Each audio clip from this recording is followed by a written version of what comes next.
Viete, ktoré tri veci potrebujete, keď chcete viesť vojnu? Sú to peniaze, peniaze a peniaze. Brusel tomuto naratívu vyhovel a okamžite sa dohodol s členskými štátmi EÚ, že všetci zvýšia svoje vojenské výdavky. Uvedomili si, že ak sa im podarí s pomocou Spojených štátov zatiahnuť nás do vojny, tak prakticky nebudeme mať v rukách nič. K tomuto šialenému zbrojeniu sa pridalo aj chudobné Slovensko. To môže aspoň to nič brať úplne doslovne. Predchádzajúca vláda totižto darovala Ukrajine takmer všetku našu vojenskú techniku. Iné krajiny NATO sa tak samozrejme neodvážili urobiť. A verte mi, neodvážil by sa tak spraviť nikto so zdravým rozumom.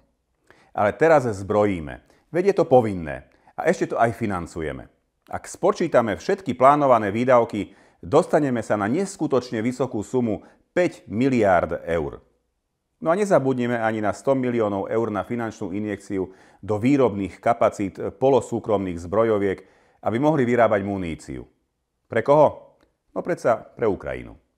Neviete, kedy bude zasadať Európska komisia, aby riešila problémy vlastných občanov?